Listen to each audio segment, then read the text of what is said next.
I started with probably about 10 or 15 properties. It was simply kind of cold calling them after I kind of vetted what they were offering. For me, it was very much so about the amenities. It's got to be gated, it's got to be well lit, it's got to have a resort style pool, it's got to have a, state of the art fitness center, it's got to have all kinds of amenities that my guests and my clients are looking for.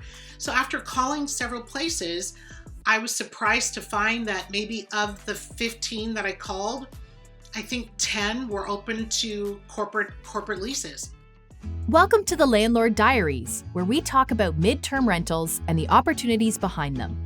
We'll share landlord stories, talk about maximizing investment potential, and discuss how to live the very best landlord life.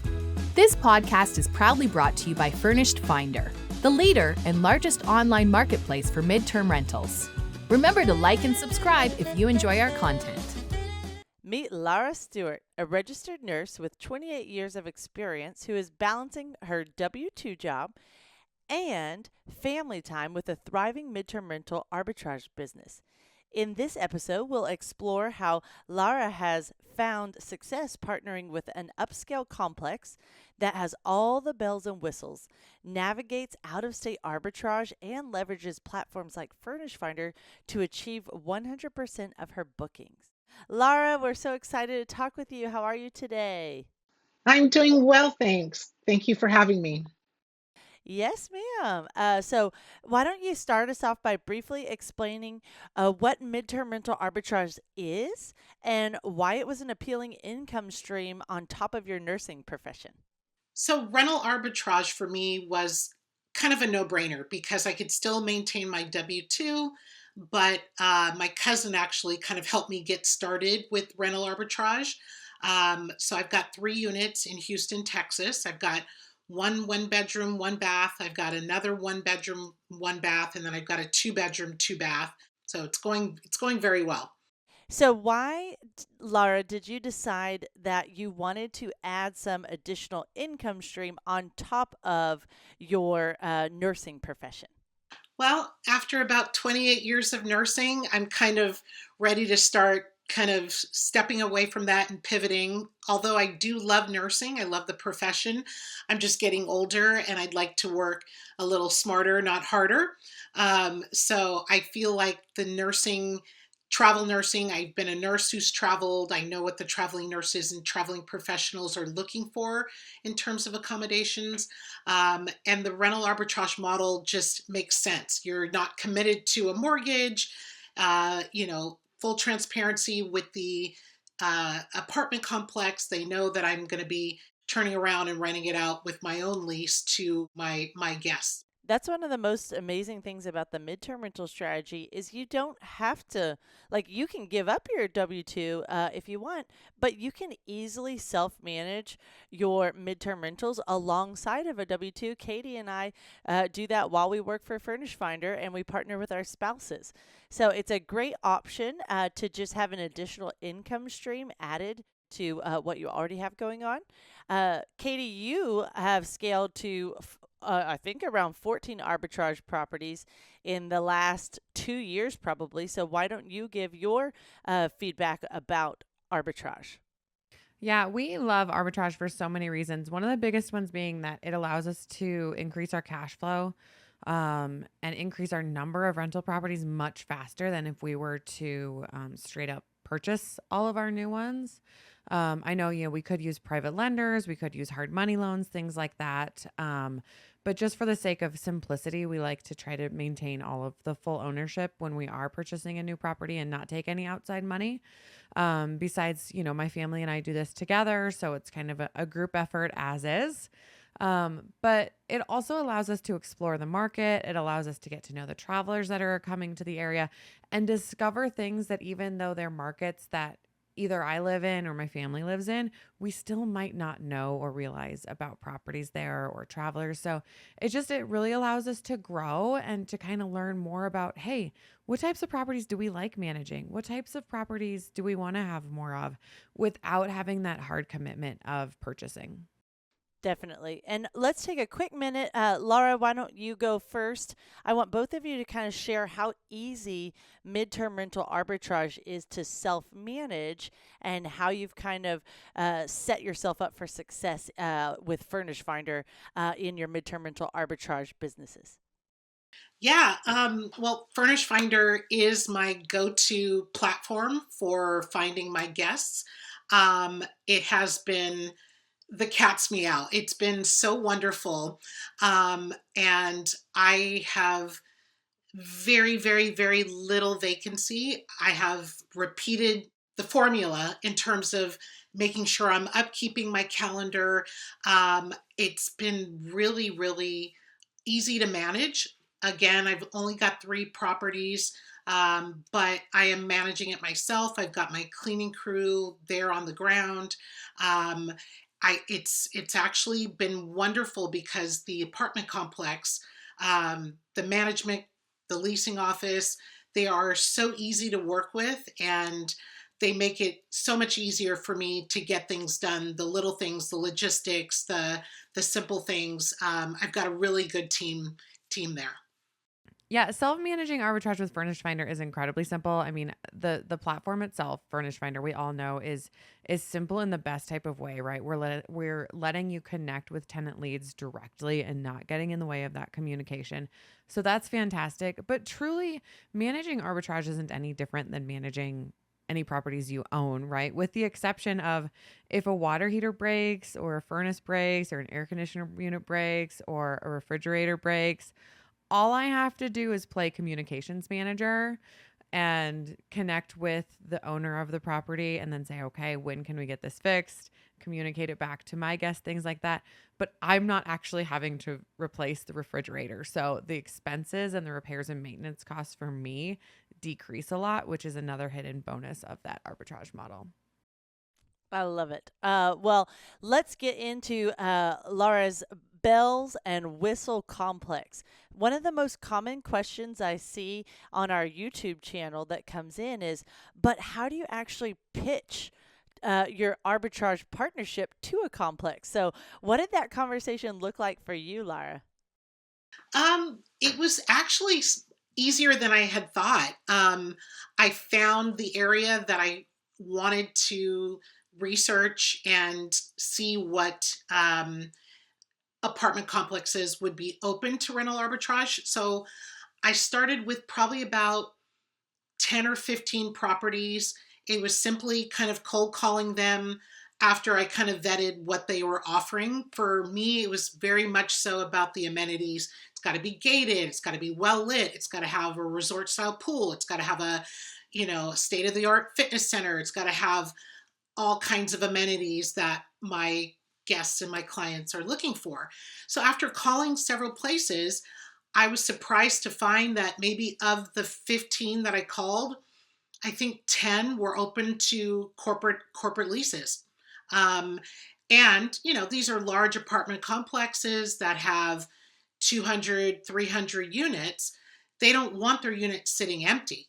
I think the complex that I'm at with my units, they allow up to 16 rental arbitrage corporate leases. So I've got 3 of the 16. Okay, Laura, I know that everybody is intimidated to, ask for that first relationship with an arbitrage partner. It's always my biggest advice to just pick up the phone call or pick up the phone and call and inquire with them, right? Ask if they're open to partnering. But I would love to hear what your approach to that has been and maybe any tips to anybody who is considering rental arbitrage and is just really nervous for that question of, but how do I get how do I get a partner to agree to this? Um, I just, presented it in a very professional way, explaining what my company does, my real estate nurses company, my LLC, and that I have other rentals. I've got a long-term rental here in California. So I do have a proven track record of being able to manage guests and handle requests. I have a good business credit score, all those things that they would feel more comfortable renting a unit to me.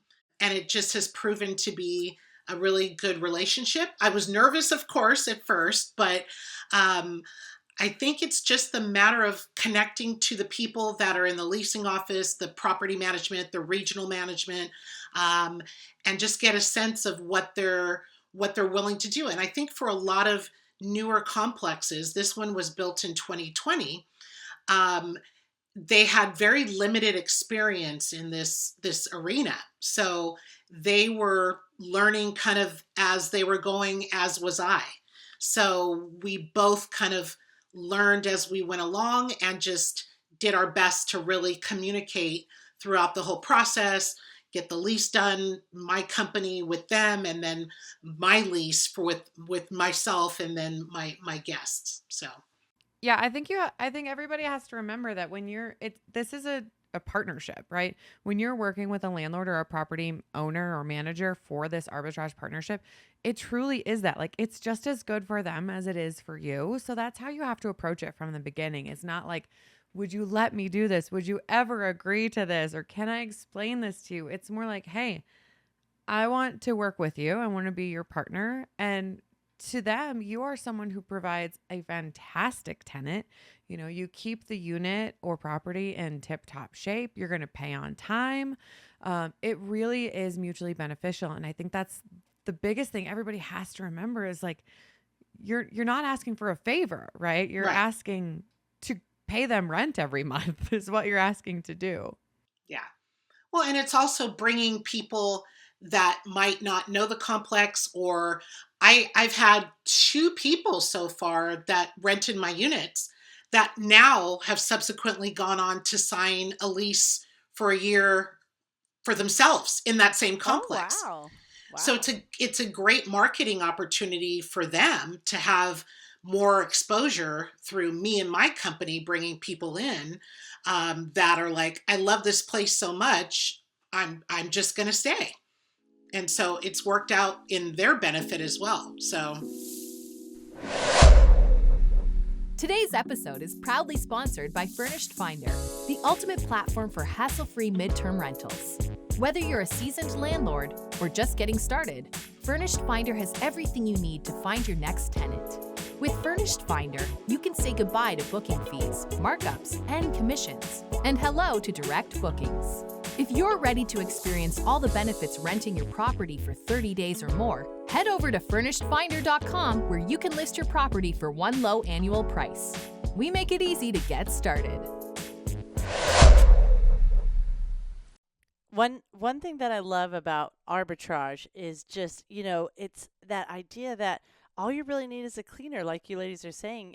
Everything else is kind of taken care of by the complex. And Laura, you mentioned that the complex is actually fantastic, and specifically a couple people on the team that you really have enjoyed working with. Why don't you give one of those examples of how the complex has gone above and beyond for your guests, on top of, your hosting through Furnish Finder as well?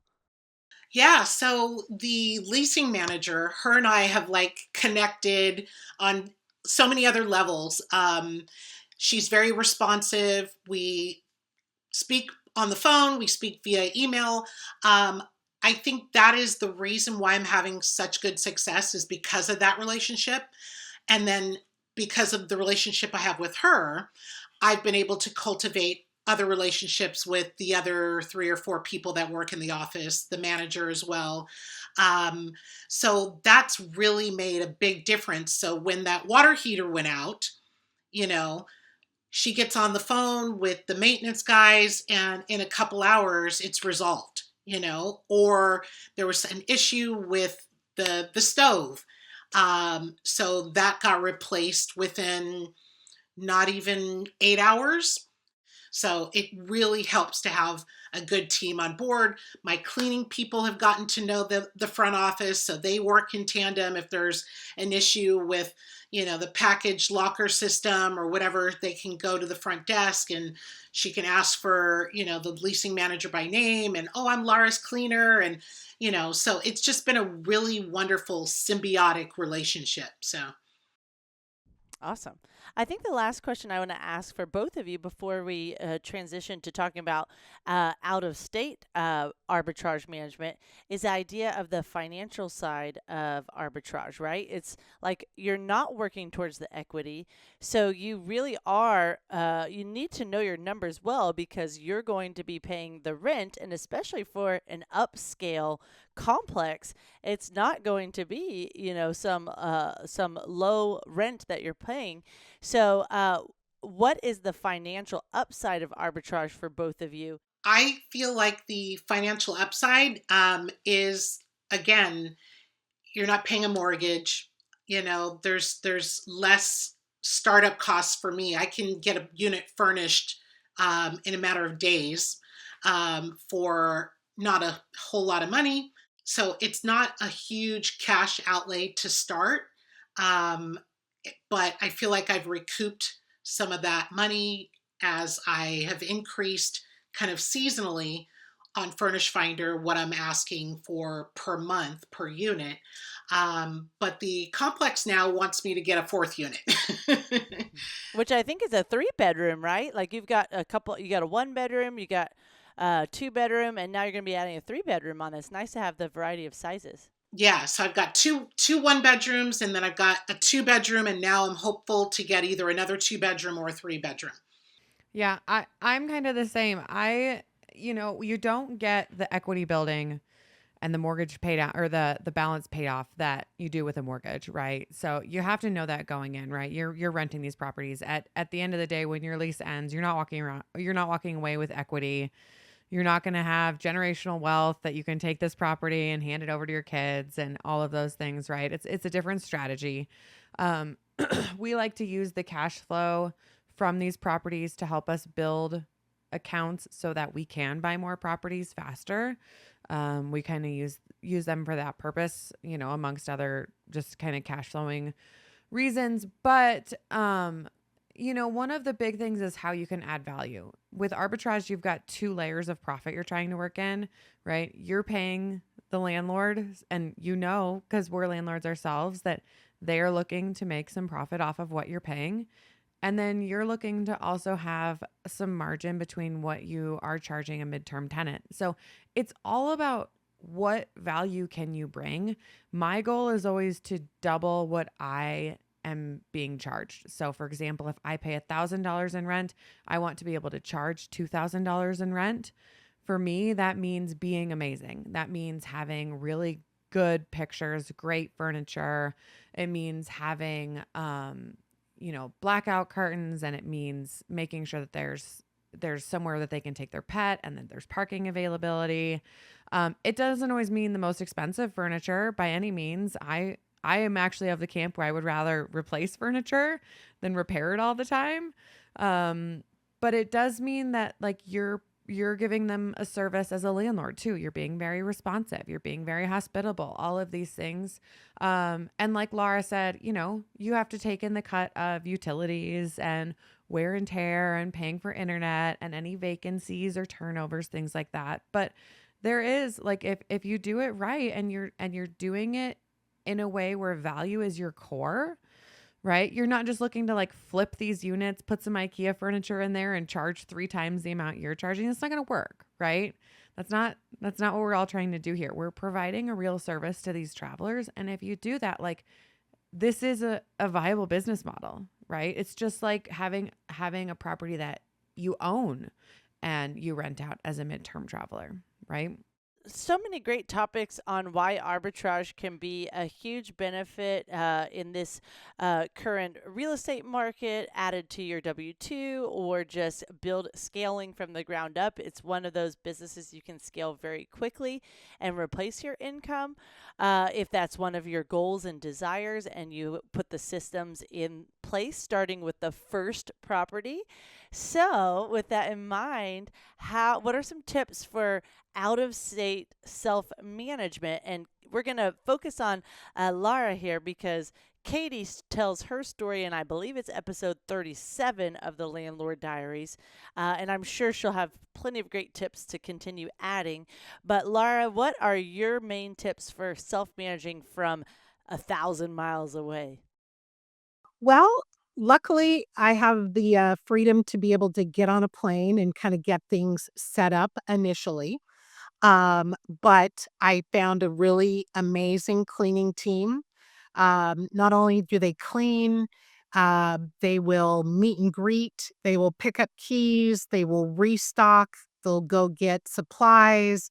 So it's worked out really well to have boots on the ground that you trust that can go in and FaceTime with you and show you things and make sure that the unit is staged to a T. I've got my welcome book. I usually send the welcome book digitally so that the guest has that ahead of time for mailbox codes, for gate codes, for Luxor locker system codes, for everything that they would need to make sure that their stay is smooth. Do they want a garage? Do they want a carport? Do they want a reserve spot?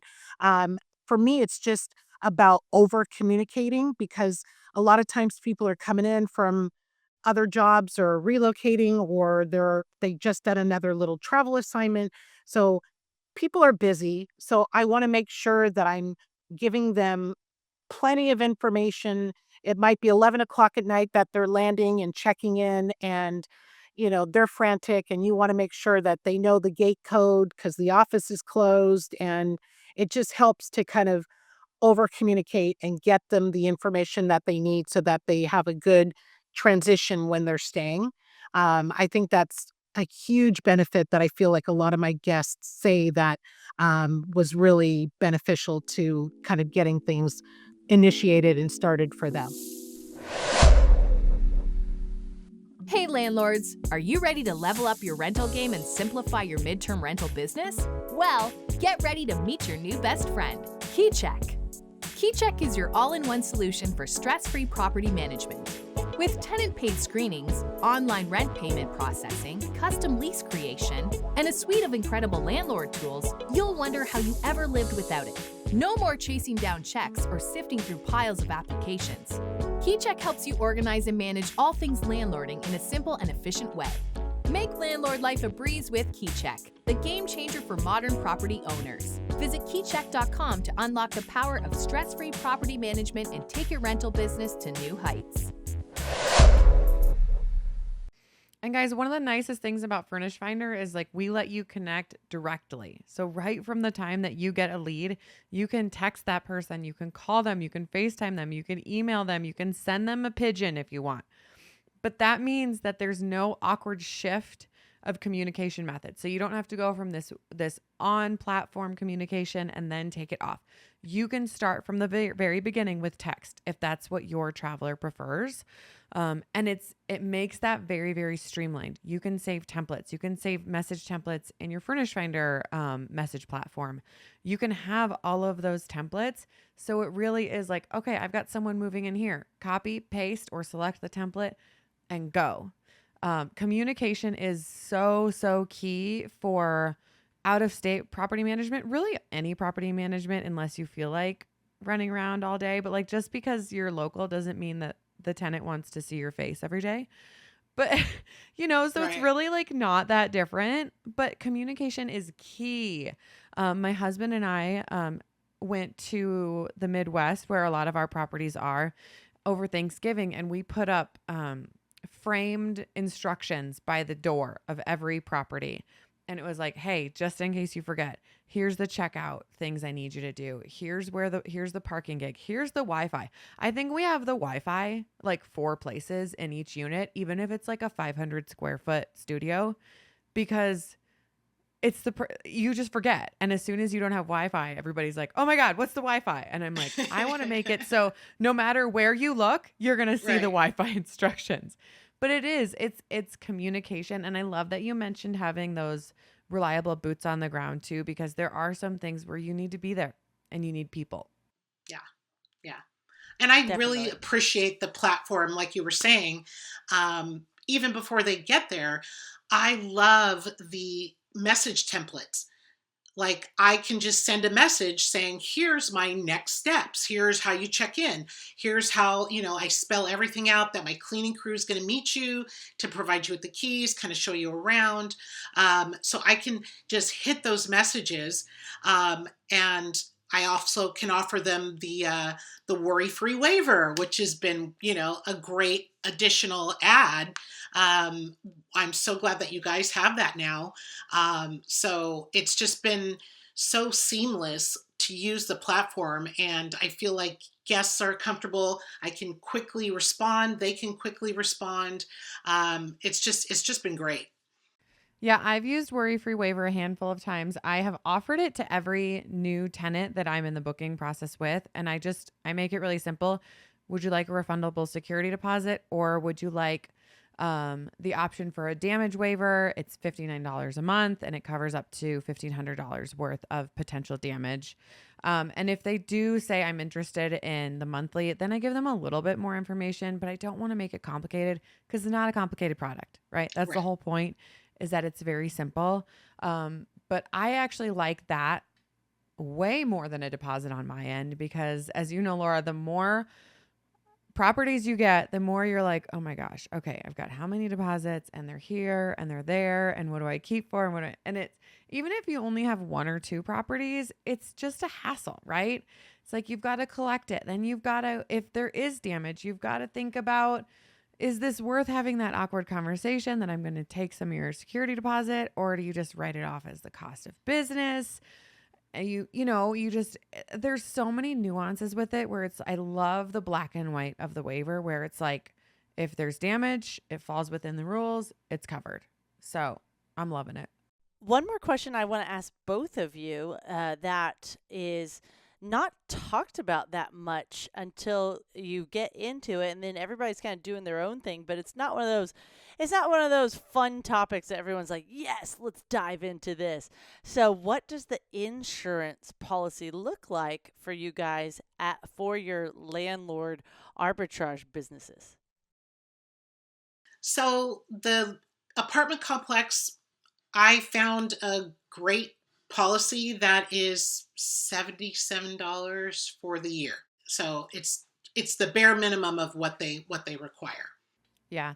I have historically had an umbrella policy that I use kind of for all of our arbitrage properties. Same thing, liability, protection from that perspective. But I'm actually currently working on some quotes with Steadily that because Steadily has a product that they can help cover arbitrage units as well. So I am working through getting some quotes for that. Those are the types of things that I always do like towards the end of the year where it's like, okay, things are, you know, there's not a lot of people moving in and out. I feel like at least in my markets in December, as it's like everybody's kind of settling down for the holidays.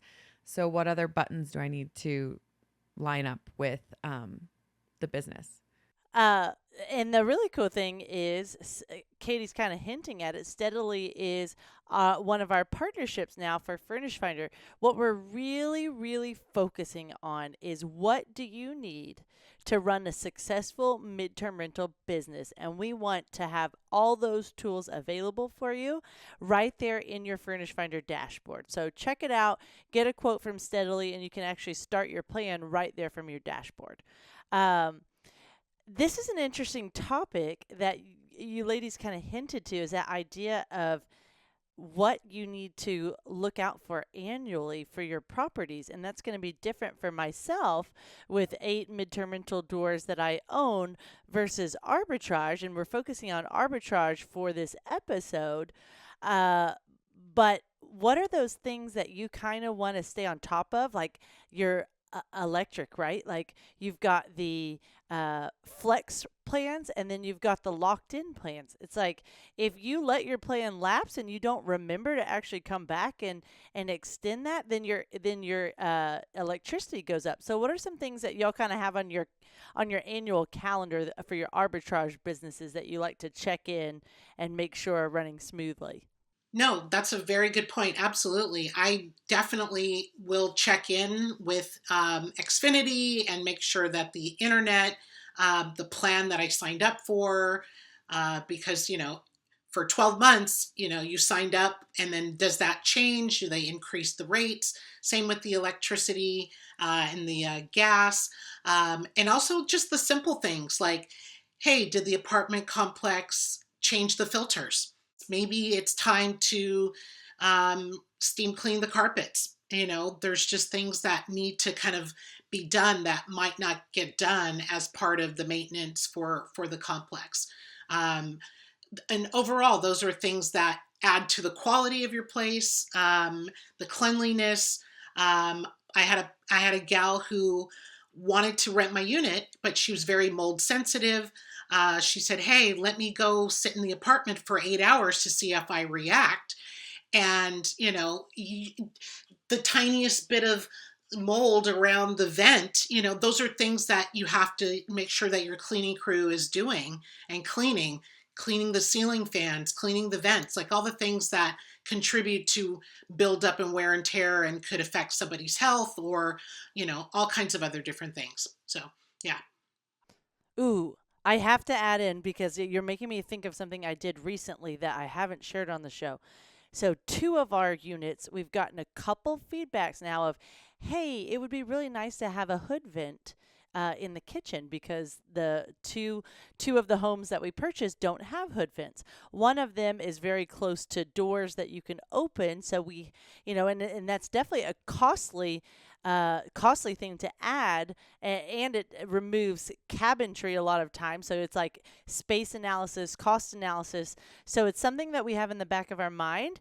But one thing that we've added to kind of see if it's an option to like a nice addition instead of pulling the trigger on adding a hood vent is keeping an air purifier close to the kitchen that they can turn on the fan and keep it kind of rotating while they're cooking bacon or whatever it is that might be more sensitive to the smoke alarm. So that's a cool new addition that I'll have to track as we go through the journey of it. But like you're saying with the mold, that's a nice feature that you could add for very cost efficient that adds value to a unit. And then we also have an ozonator that if someone is sensitive to smells, or let's say the last pet we just had in the home left a little bit more of a smell than you'd like because it was a golden retriever that just had hair everywhere, well, you can bring in that ozonator and just kind of purify the air,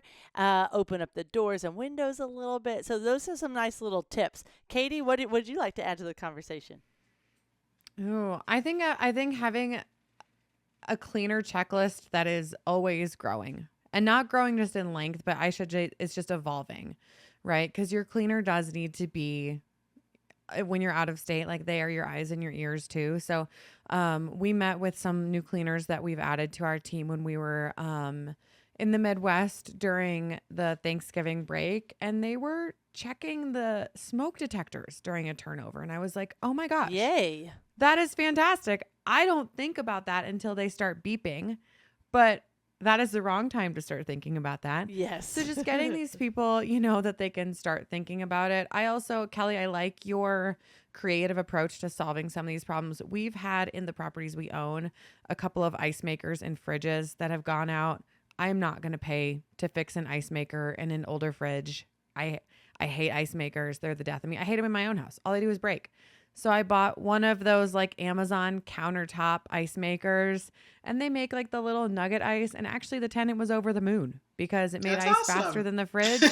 And so it's like just thinking creatively. And I think that's a lot of what out of state property management is. It's really what any property management is. But when you get out of state, a lot of times you have to get a little more creative because you can't just hop in the car and run over there. But yeah, it's getting creative, and there's a lot of different ways to solve problems, but the key is communication, and the key is thinking to your tenant, like, what's the real issue here, right? Like, because like to your point, Kelly, the issue is probably not that there's not an exterior vent. It's just that if you cook bacon, all of a sudden the house smells like bacon for a week, right? So it's just solving the underlying problem. And I think that's just kind of a headspace to get into. And I think just recognizing that as a landlord, even if you just rent out a room in your house, right? Even if you are a landlord on the smallest scale possible, you're always going to be improving things, right? And you're always going to be working to make things faster and better. And it's okay to have mishaps along the way. It's okay to have things that didn't go right. It's okay to have things where you're like, I should have checked for that, or I should have done that. Like it's a process, right? And that's okay. And the midterm travelers are so fantastic. I don't know about you guys, but all the travelers that I've worked with, when something happens, because something will happen, they've always been so understanding, and just they have always worked with me because they're not expecting to show up. They're not on vacation, right? They're there to live. So they know it. And they know that things happen, and that quality with a midterm landlord is about that hospitality and giving them a really good place to call home. Absolutely. Just to add to what you were saying about, luckily, the apartment complex that I have, they do checks on fire extinguishers, smoke alarms, carbon monoxide monitors. And so that's another important thing that I found very helpful, is the complex is sending me emails saying, hey, on December 19th, we're going to be checking the smoke detectors. So I have to make sure that I'm passing that information on to my guests, hey, forward the email on. They're going to be checking. You don't have to be there, but just so you know, they're going to be in the unit. And just making sure that you communicate those kind of things as well. And I also added a Keurig, like I went from standard coffee makers to adding, Keurigs in the pods, so little things that kind of make your unit a little bit more, luxurious, I guess. So. That is such a fantastic point, because that's what we say on the show is you don't have to have everything perfect to start your midterm rental journey. All you have to have is a heart for hospitality, an understanding of what you need to get started, which we provide all the tools you need on Furnished Finder. Just go to the Furnished Finder resources tab. You can ask us any questions you want in the comments. We've got a fantastic customer service team, but really you can get started, and then we all kind of tweak our processes along the way and just improve each step of our midterm rental business as we go and make things more efficient. So for those that are very intrigued, Lara, by this arbitrage conversation, they're thinking, okay, now what's the first steps I need to do to get started? What advice would you give them? Just take you don't have to see the whole staircase. Just take the next steps. Just start small, start slow, just start calling. You'll find places that are going to be open to corporate housing. And I think just based on going to BPCon just this last conference a couple months ago, we've had some really catastrophic hurricanes, right? So people are looking for places to stay. I'm getting, through Furnish Finder, I'm getting a lot of interest from relocation specialists. People have been displaced. People, they lost their home in the hurricane, floods, fires, whatever the situation is. So there is going to be a need while people are rebuilding their homes. Just get started. I mean, just get started. Reach out to me if you want. I'm always willing to mentor people. I've been mentoring people along the way, as my cousin has been mentoring. Find somebody in the space. You can find people on the Bigger Pockets forums. You can find me through Furnish Finder as well. But it's just good to find somebody who's doing what you're doing and just take the next steps. It's not as scary as it seems. So just give it your best shot. That's great advice. Great way to wrap up this episode. So, Lara, if anybody wants to connect with you other than reaching out to you through Furnish Finder, which is one of the best ways you can do so, because that's one of the main links we put in the show notes, is the link to your Furnish Finder listings. Is there anywhere else on social media you'd like them to connect with you? Yeah, you can find me on Instagram or Facebook. You can find my website at realestatenurses.com.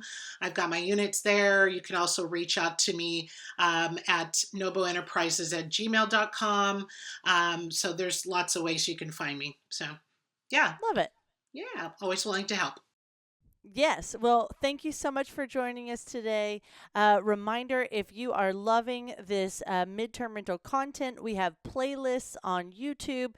You can check out all of our arbitrage episodes. Lara mentioned insurance housing. We got a whole playlist on insurance housing.